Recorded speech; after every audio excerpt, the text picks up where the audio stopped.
Hello बच्चों, मैं अश्विनी भारद्वाज आप लोगों के साथ 10th क्लास के मैथमेटिक्स को डिस्कस कर रहा हूँ। फर्स्ट चैप्टर हम डिस्कस कर रहे हैं जिसका नाम है रियल नंबर्स। मैंने आपको पहले लेक्चर में जो मेरा इंट्रोडक्टरी लेक्चर था उसमें मैंने आपको रियल नंबर्स के बारे में बताया था। रियल नंबर्स से पहले मैंने आपको बताया था कि नंबर्स क्या होते हैं, क्योंकि नंबर्स क्या हैं यही बहुत बच्चों को नहीं पता होते, कभी कभी टीचर्स को भी नहीं पता होते, वो समझते हैं 1 2 3 4 नंबर्स हैं।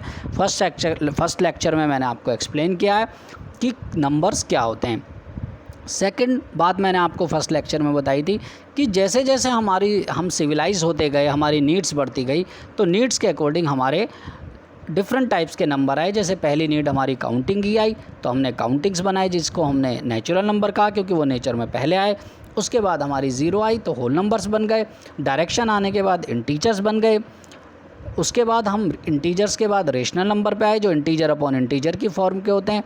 और फिर रेशनल नंबर की हमने प्रॉपर्टीज़ देखी कि रेशनल नंबर दो टाइप के होते हैं, टर्मिनेटिंग और नॉन टर्मिनेटिंग रिपीटिंग। और जो ना टर्मिनेट करते हैं ना रिपीट होते हैं वो इरेशनल होते हैं।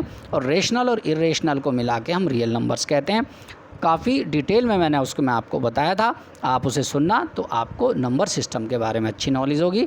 आज हमारा ये सेकंड लेक्चर है जिसमें हम आपको फर्स्ट टॉपिक बता रहे हैं और फर्स्ट टॉपिक का आपका नाम है बेटा यूक्लिड्स डिवीज़न लेमा।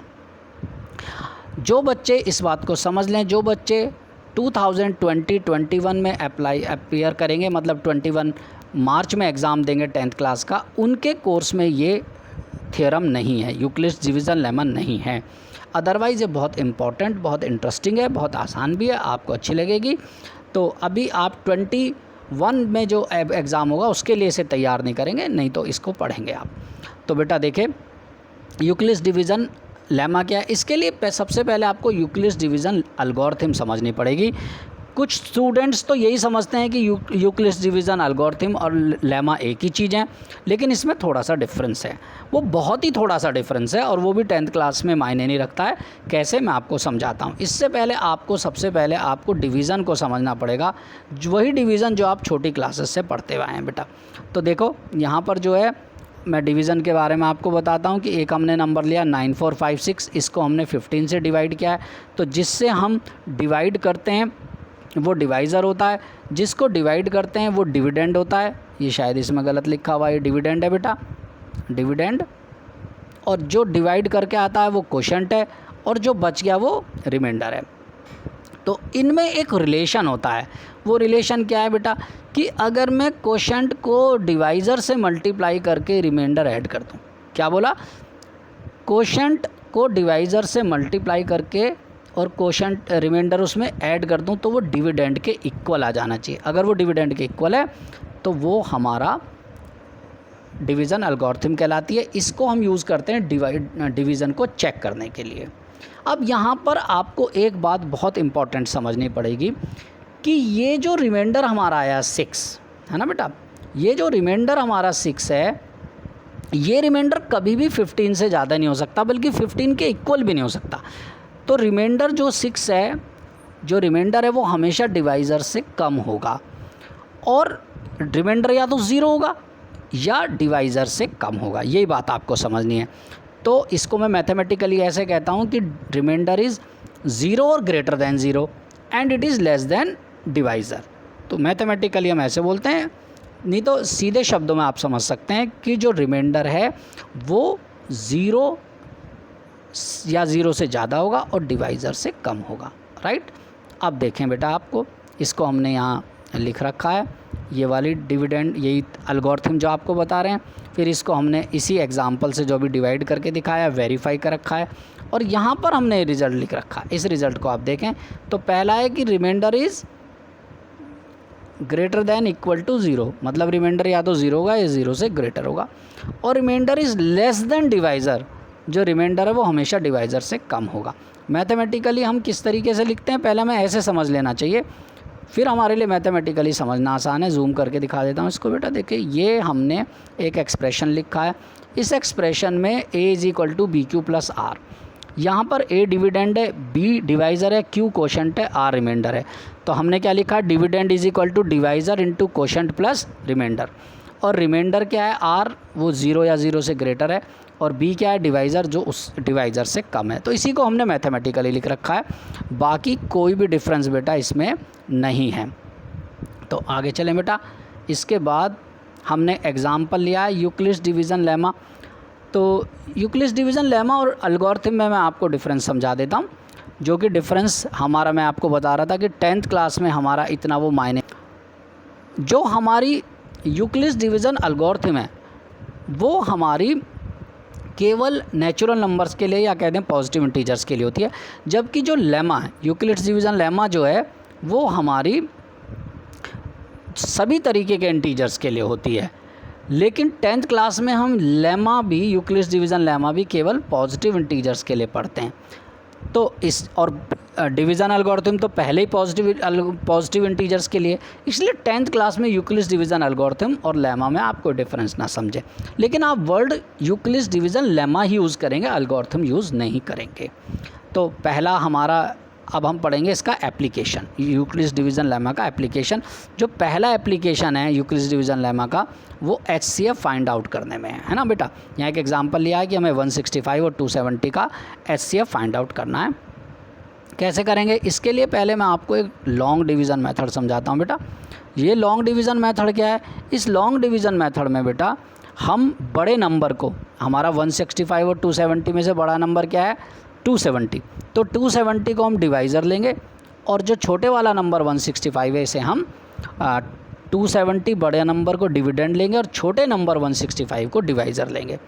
तो डिवाइज़र से डिवाइड किया, 165 1 जार 165 आएगा, माइनस करके 105 आया।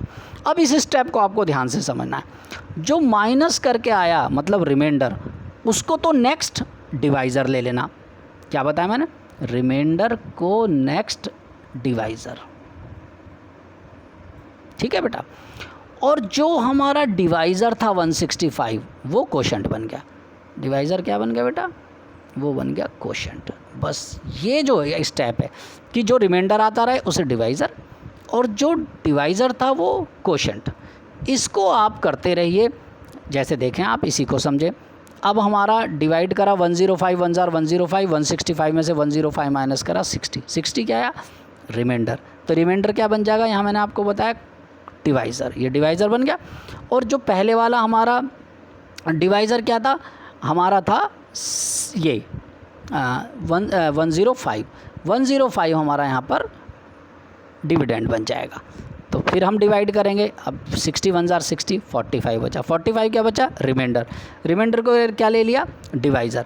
और पिछले वाला हमारा डिवाइज़र क्या था 60 बन गया डिविडेंड। ऐसा हम तब तक करते रहेंगे जब तक हमारा रिमाइंडर लास्ट में 0 ना आए। और जो लास्ट में 0 आया तो जो लास्ट वाला डिवाइज़र रहा, जैसे यहाँ 15 है, ये वाला डिवाइज़र, इसको हम कहेंगे ये HCF है।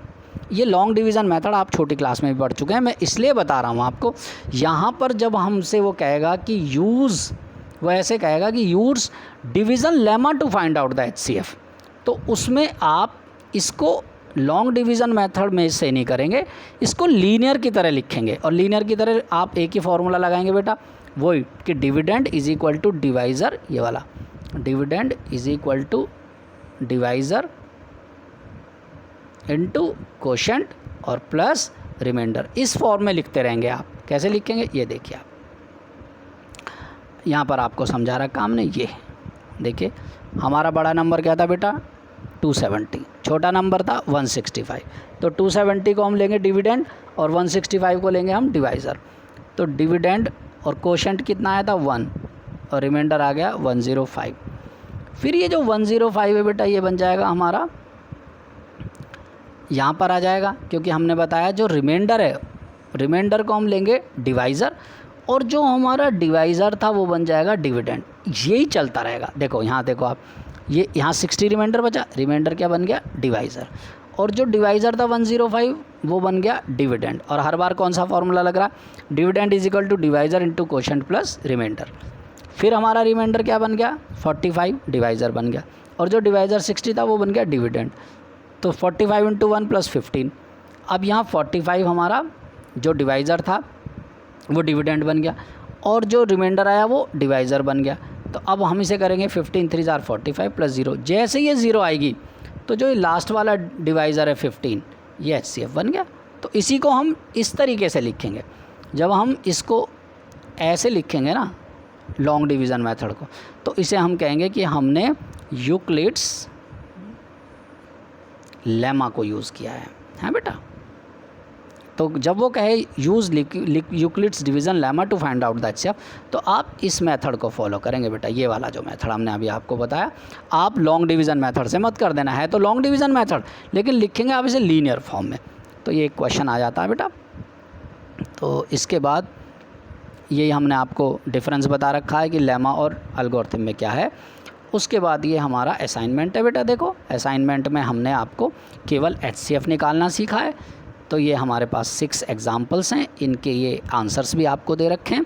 आप इसका एक स्क्रीनशॉट ले सकते हैं और इस असाइनमेंट को आप करेंगे, आंसर चेक करेंगे, कोई प्रॉब्लम आएगी तो पूछेंगे। तो आप देख रहे हैं कितने आसान टॉपिक हैं।